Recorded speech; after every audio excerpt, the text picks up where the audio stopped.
So what is I'm going to do today? I begin the, I think, most exciting subject in this course. We will study the structure of semi-simple Lie algebra, which is better to say that simple complex Lie algebra. Semi-simple are direct sums of symbols, so it is not a big deal. And complex, yes. We will study the structure of these algebras, and the final result will be a full classification. Actually, it is possible to list all simple complex Lie algebras. How it is done? We study the root decomposition of a semi-simple Lie algebra, first semi-simple, and prove different properties of roots. This I will do more or less in two steps. First, today, I will formulate and prove theorems, simple theorems about roots, big amount of them, which are actually proved immediately, more or less visible immediately. Then the second set of properties of roots. To prove them, I need some facts from the representation theory. When I say some facts from the representation theory, I mean the thing which is taught in all courses of algebra, I don't know what, but I will do it completely here. I mean the representations of the Lie algebra SL2. If you know, there are dozens of books written by a great mathematician and book authors, Serge Lang. On my bookshelf I have 6 or 7, but certainly it is not all. Yes. And one of his books, you know, is called SL2. You know his book. Yes. I will not, what I'm going to do here is not for a book. It is short, but it's main results about the representation of SL2, and then I will apply them to an arbitrary semi-simple Lie algebras, and this will be the, sort of the second set of properties of roots. After which we will be engaged in problems of elementary geometry, still more elementary combinatorics, and still more elementary arithmetics. This will give us full classification. Plus we will need an intermediate result, which I want to mention now, that roots with some properties of them fully determine the Lie algebra. They are fully reconstructed from some information about roots. Now the first set of properties of roots. Let me begin with the following reminder. So G is a complex semi-simple Lie algebra. Not too often, but sometimes. I will not need that it is semi-simple. More often, actually the same results hold for in the real case. Then there is a root decomposition. G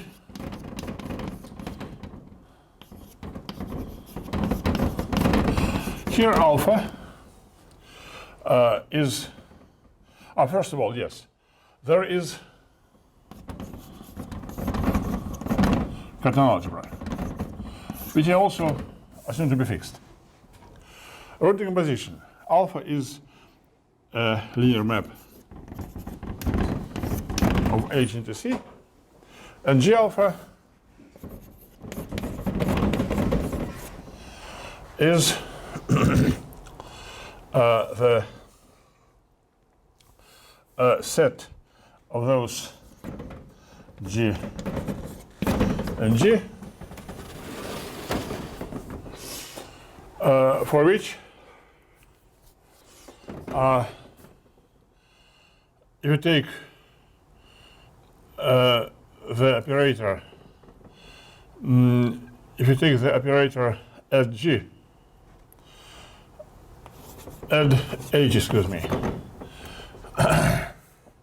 minus alpha of h, the identity, to some power n. I can write capital N, but it should be some number. Actually, it's sufficient to take the dimension of g. Apply this to g. It should be 0 for every h in h.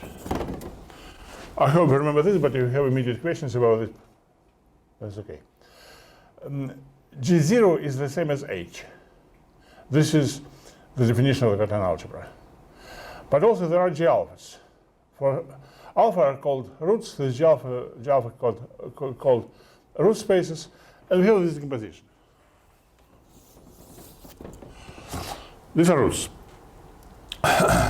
This is not for semi-simple Lie algebra, for arbitrary Lie algebras.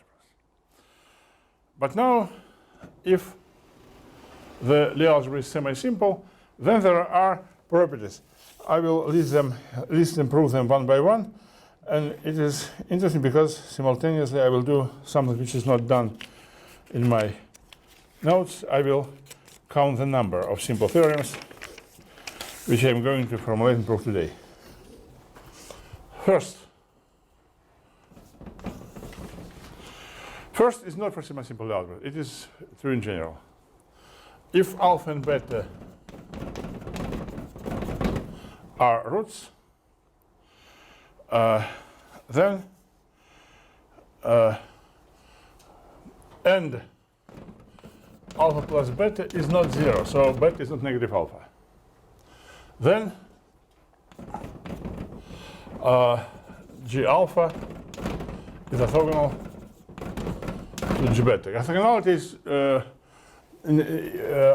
orthogonality in the sense of the killing form. Theorem 1. The proof is very obvious. Take some.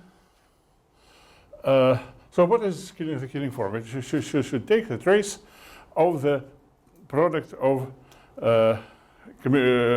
adjoint operators. So I have I have elements in this and this.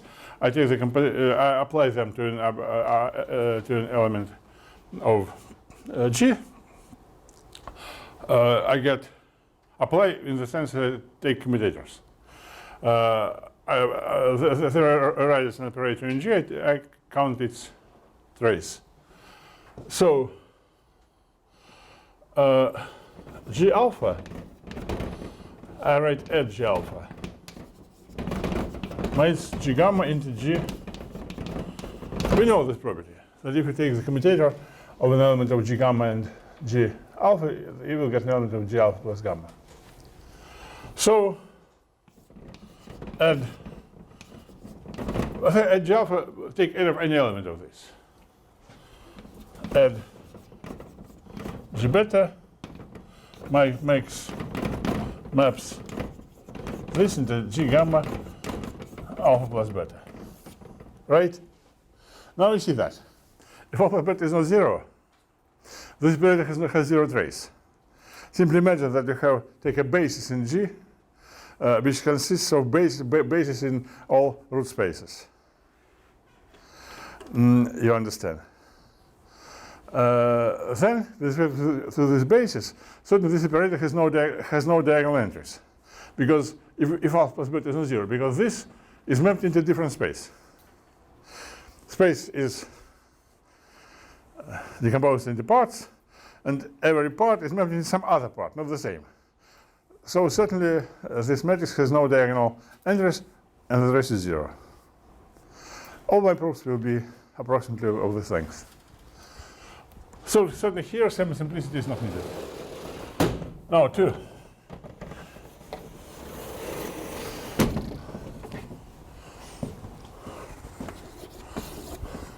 If the same alpha and beta, if alpha plus beta is 0, then the killing form G alpha G beta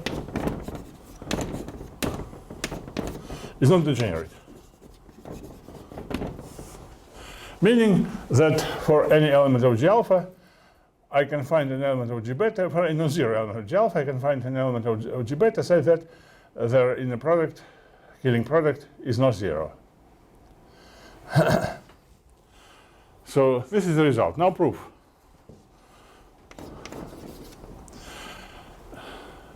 You know, Killing form, now it is important that the Lie algebra is semi-simple, which means that the Killing form is not degenerate. If you imagine that there is some Xi,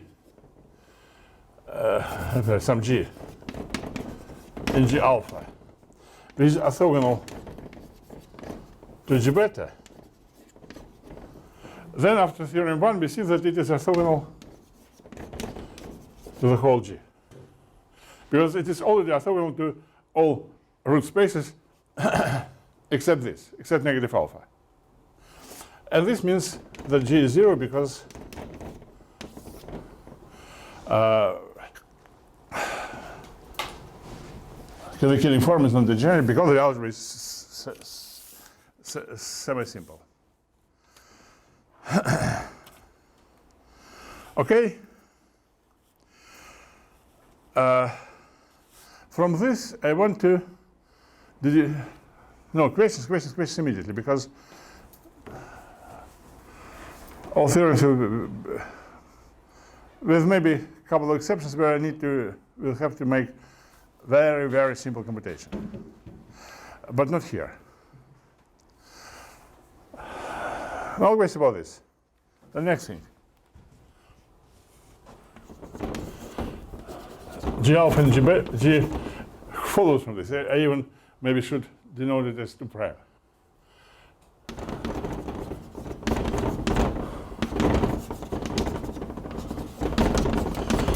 G alpha and G negative alpha have the same dimension because they are dual to each other. This is the existence of a non-degenerate form between them shows this.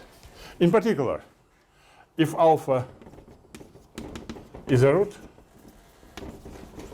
then negative alpha is also the root. No proof follows from this. Number 4, of great importance and empty proof. The restriction of the Killing form to H is non-degenerate. Well. H is G0. Negative 0 is 0 if you don't know. So this is the same as statement 2 in the case when alpha is 0.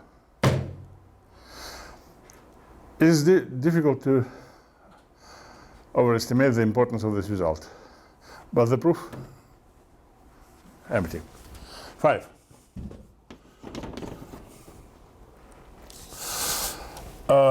By the way, well, even before this 5,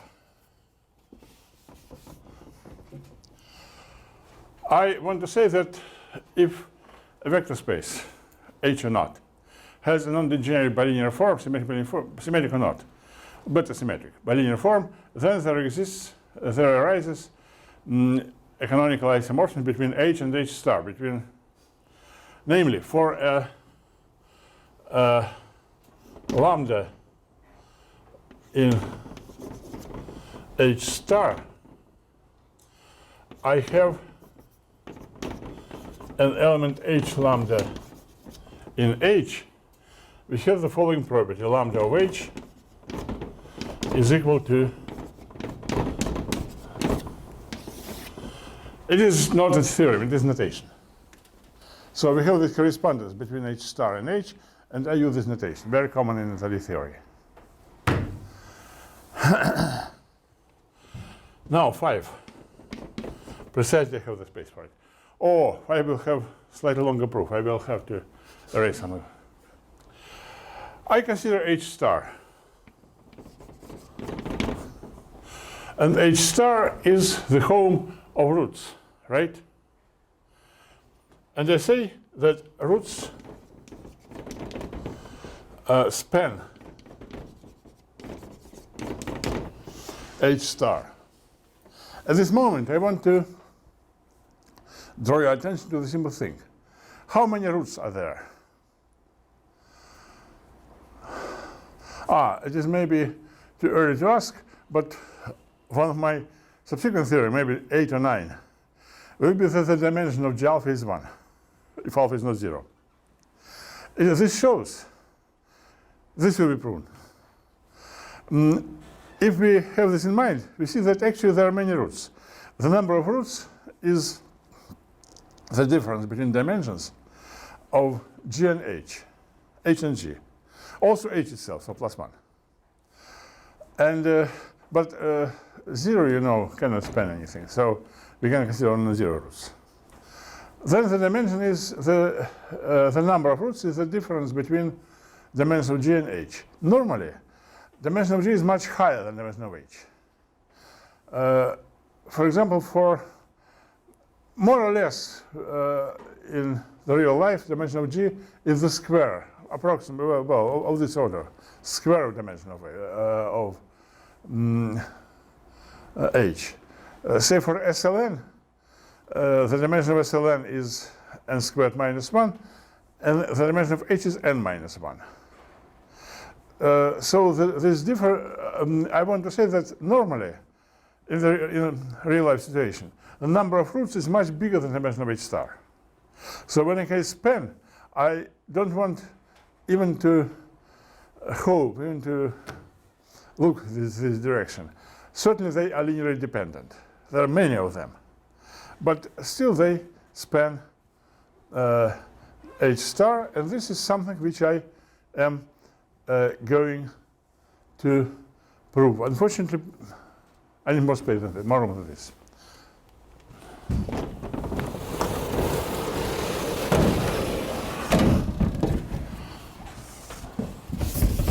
This is one of the theorems in my list with a slightly longer proof. Slightly longer means slightly longer, not too much. Suppose that, so let me say something which is again not for semi-simple algebra, very simple. I don't remember, maybe I mentioned this result, maybe not, but anyhow I will mention it now. So imagine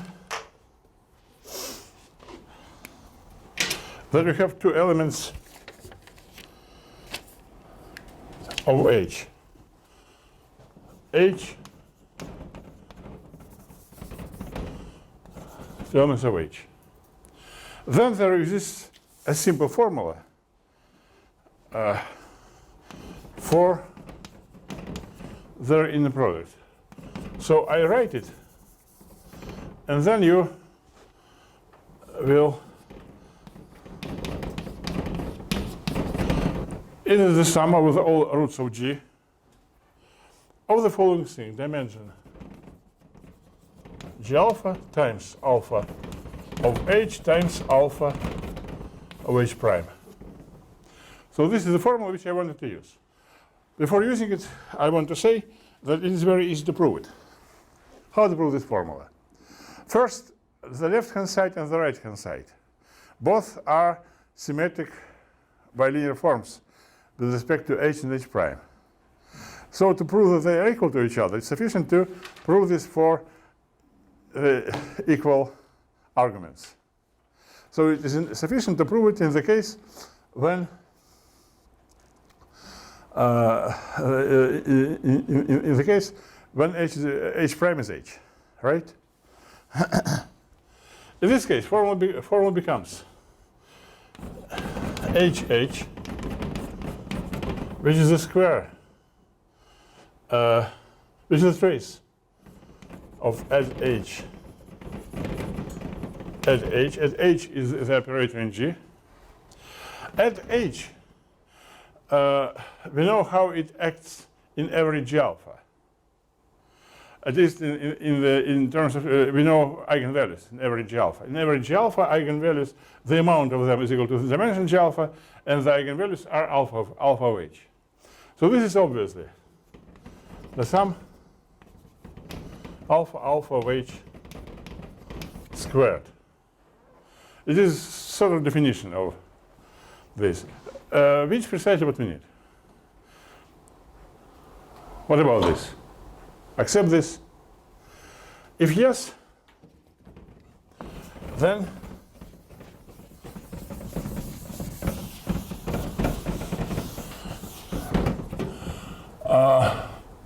this theorem,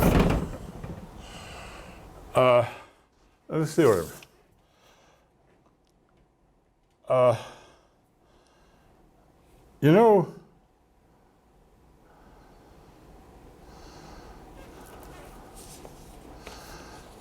yes, let us consider the following. We take, so I want to prove that if h alpha for some root h alpha, some if there exists, yes, an h in h, say that alpha of h is 0 for every alpha. This is precisely the statement opposite to our statement. What does it mean? That a family, that a set of linear functionals does not generate the whole dual space. This means that they have common zero, right? So this means this. And this means, in turn, that h alpha h is 0 for all alpha. And now I apply this formula. H alpha h is equal to the sum dimension g alpha, and here I write alpha of alpha h, alpha of h alpha, excuse me, times alpha of h, right? And if this is 0 for all alpha, this is 0. So we see that in this case, h alpha should be orthogonal to h is arbitrary, right? This means that h alpha is right. Yes. Then it means that h alpha is 0, and this is the so for every root this is 0, right? This means that this h alpha is orthogonal to h for every alpha, and since the inner product in h is non-degenerate, it is impossible. Then h alpha is 0. So this is the proof.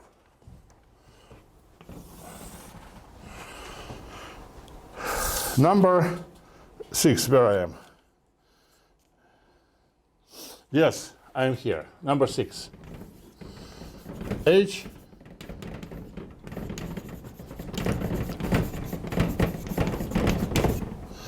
is commutative. H is not potent in general.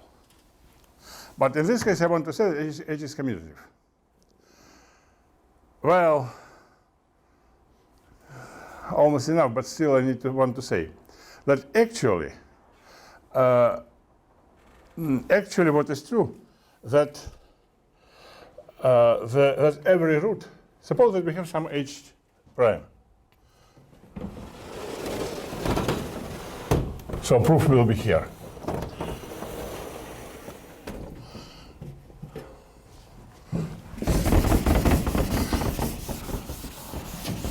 Proof is here. Suppose, consider h prime.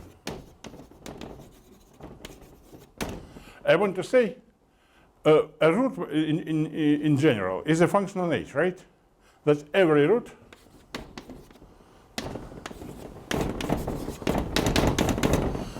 is 0 on h prime. And this is obvious because you know trace of a commutator is always 0. Add and if you take an element of h prime and take add, then you understand now then the trace of add is is 0. So this is obvious. So all the roots are 0 on this space, and if the space is not 0, they cannot generate h star. Right? Precisely, we precisely have that the roots do not have common zeros besides 0. So h prime must be 0.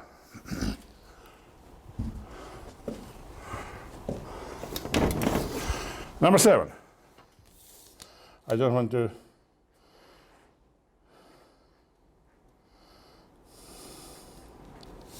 Yes, a very interesting formula which you will use many times. Take some alpha, some non-zero root alpha, and take any elements E and F in G alpha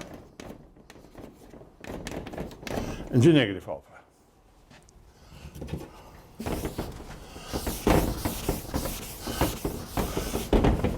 Then the commutator of E and F, it belongs to G0, that's to H, right? And it is H alpha times, however, the inner product of E and F. This is the formula. We take E and F from G alpha and G negative alpha, take their commutator, it is in H alpha is also in H.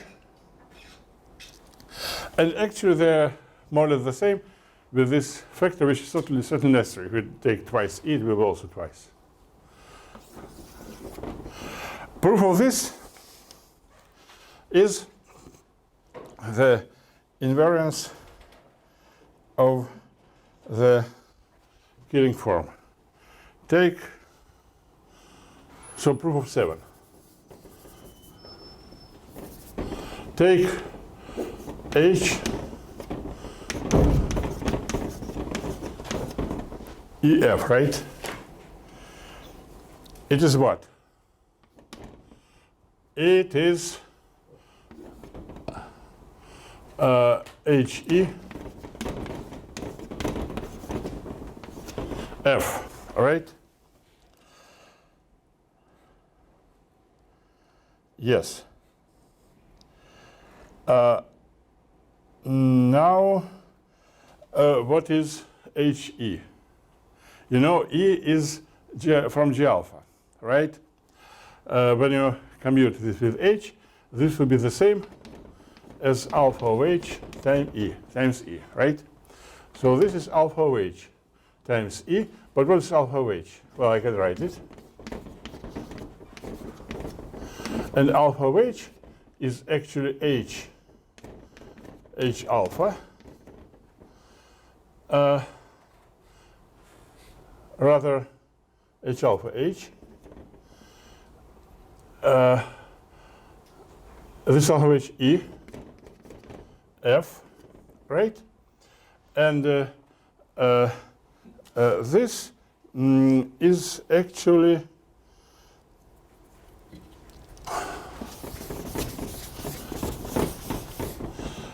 is actually EF times H alpha, or H alpha. I'm afraid I prefer not to discuss the problem of signs, but this is correct. Because this means that this is the same as H, and here I have,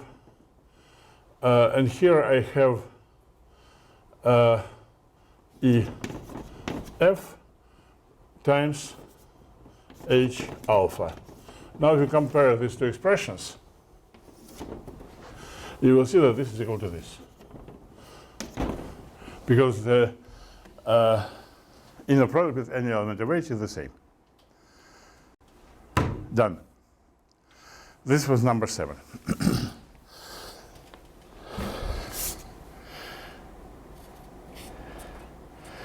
Yes. By the way, this shows, yes, I can write it here. You remember that the inner product between G alpha and G negative alpha is non-degenerate. So it's very possible to find E and F whose inner product is not zero. So H alpha is the commutator of some element of G alpha and some element of G negative alpha. It will be important to us.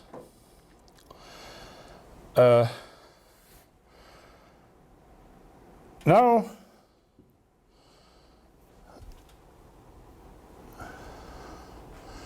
yes, and now I want to formulate a statement which will have, again, a very simple proof, but sort of longer computation. So let me erase something.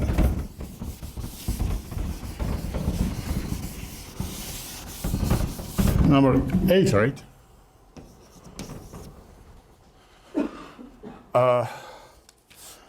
The statement is very simple. If alpha is non-zero root,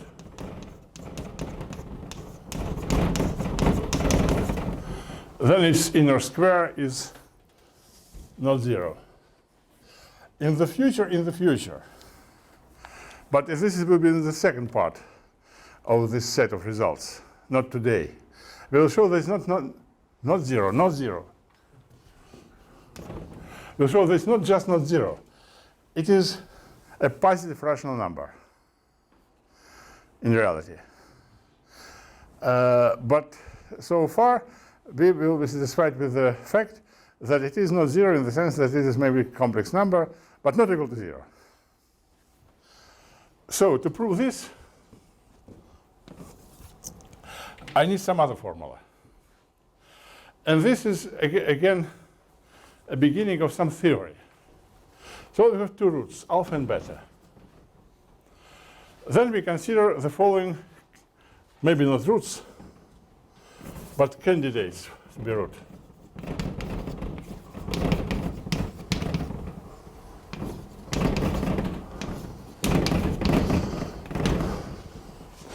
Consider this series.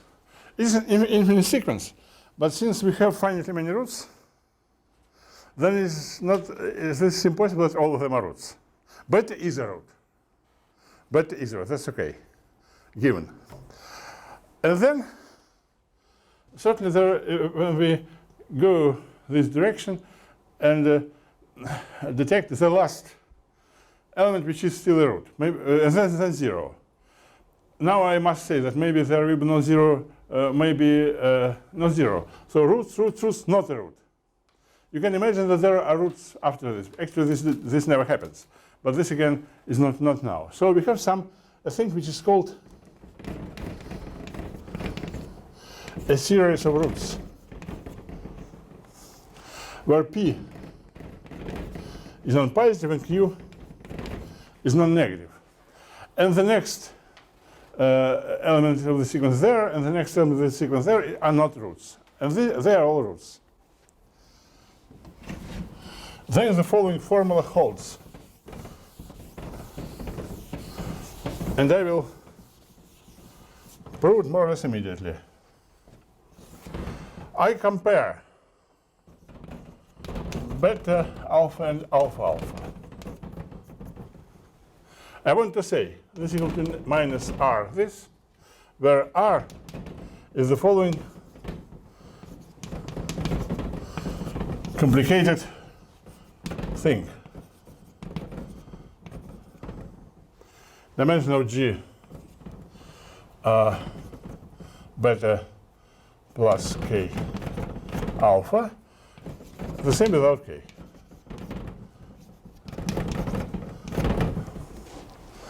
By the way, if you don't believe, it is visible that this, anyhow, is a positive rational number. Negative R is a negative rational number. It is not important for us so far. What is important, that if this is zero, then that is zero. Before proving this formula, the proof is nothing. I want to say that the statement 8 follows from this. Because, well, from this, if this is zero, then this is zero for absolutely any beta. We show that alpha is zero. right? All roots are, you understand. Since roots span h star, it is not possible that a root is orthogonal to all other roots, including itself. This formula, how to prove it?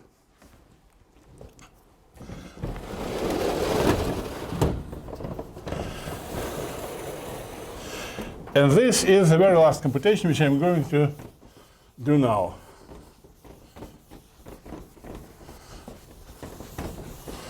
And since it is also the most complicated computation, you will be able to actually estimate the difficulties of all these proofs. Consider, so I'm proving that for this formula.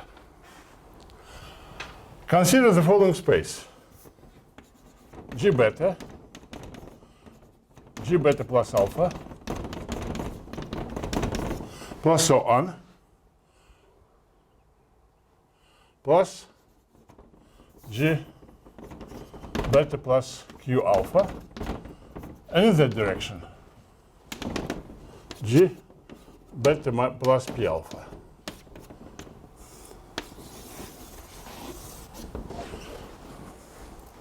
Now I want to do the following. I consider an element E in G alpha and an element F in G negative, all precisely as before. Now I want to say that both this operator E and F act here, right? G alpha shifts this G to the right, but this is the last one. Then we have 0. This also, in this case, I can say that their commutator, which it can be done simply H alpha if you choose a in F in such a way that the inner product is 1. So H alpha also acts in this space and is the commutator of two operators, right?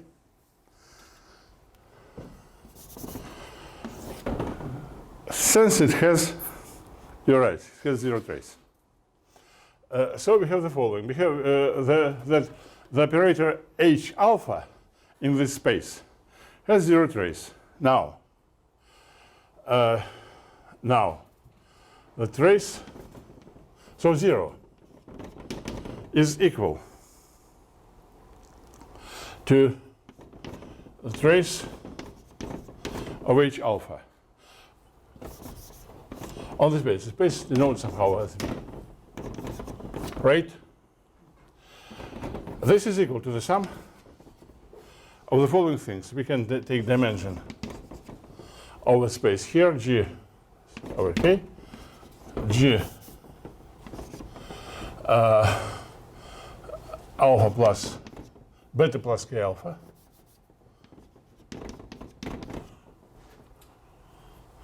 times beta plus K alpha applied to H alpha, right? That is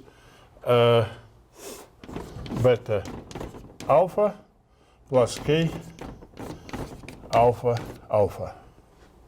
So we have this formula. 0 is equal to the sum. I have nothing to add. Look at this formula and agree with me that that formula follows from it. Right? Right.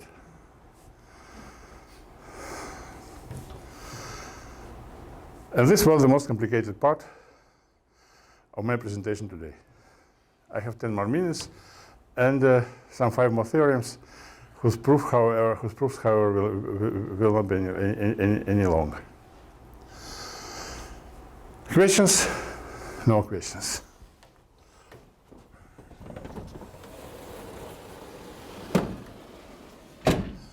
Now, Oh, now it's one more thing.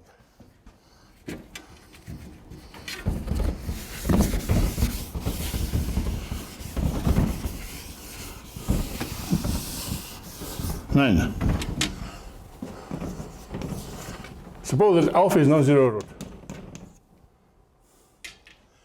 Then you know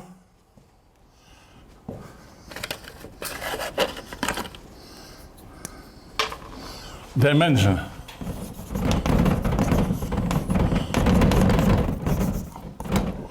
of the root space is 1. Proof. Consider the following space. So we have this alpha.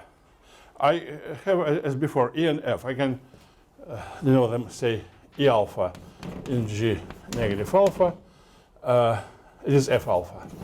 E alpha in G alpha, and H alpha is H alpha, as usual.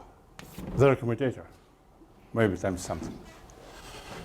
Their commutator, for example. Then I consider the following space. Again, I can denote it by V or W if you want to denote notation. Take F alpha.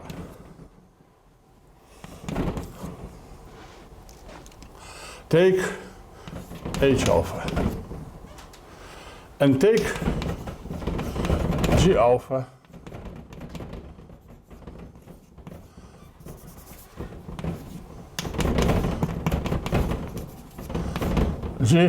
I write K alpha. This simply I want to say that even if you imagine that alpha, 2 alpha, 3 alpha, and so on are all roots, which is actually impossible. If you will prove, yes, actually, this will be statement 10, but they will be proved simultaneously. But so far we have this, right? And I want to say that all these operators, F alpha, add F alpha, add E alpha, and add H alpha, act here. Agree? Add F alpha. It cannot move F alpha to the left because the commutator is 0, right? E alpha cannot move this to the right because K alpha is the last root in this sequence. H alpha is the commutator.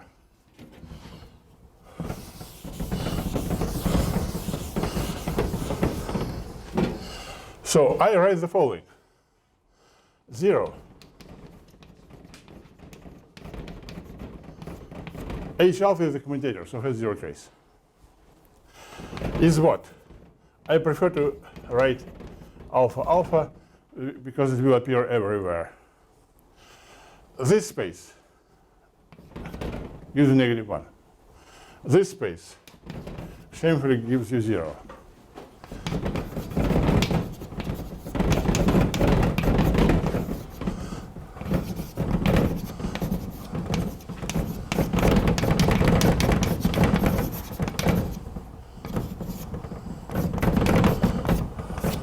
Please look at this formula and say to me how much you need further explanations.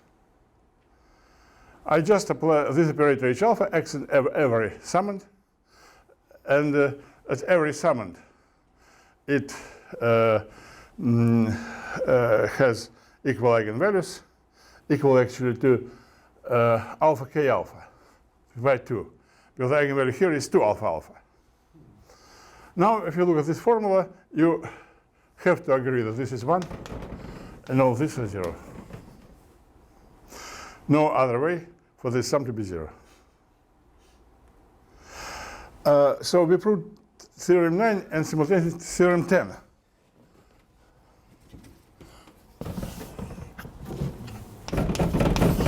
That K alpha, if K is an integer, then K alpha is a root if and only if K is 0 plus minus 1. Also follows from what I said. Certainly you could ask, if you are not overwhelmed with this sequence of results, what if K is not an integer? I answer, also it is also true. K may be a complex number, as you can imagine. Still, it is not a root. This will be proved without any difficulty in the second set of my results. Now, if I have time, and I have time, I continue. It's not all. Actually, one more theorem. It has number 11.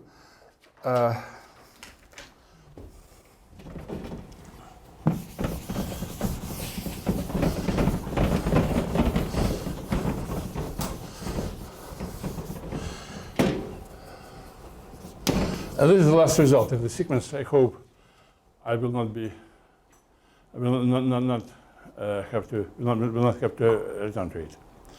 A subalgebra H in G, again, G is a complex semi-simple Lie algebra, is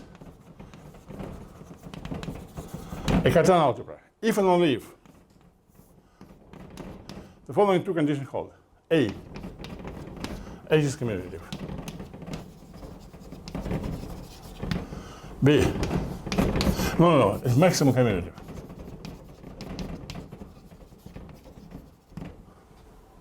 B, for every H in H, add H, which is a map of G into G, is diagonalizable.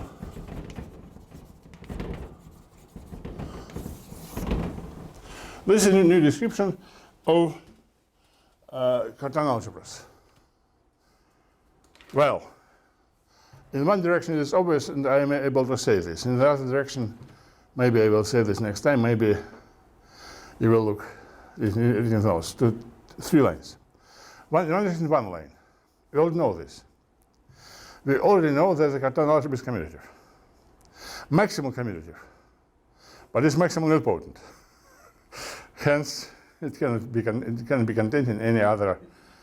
Now this, you see, since G is G0 plus the sum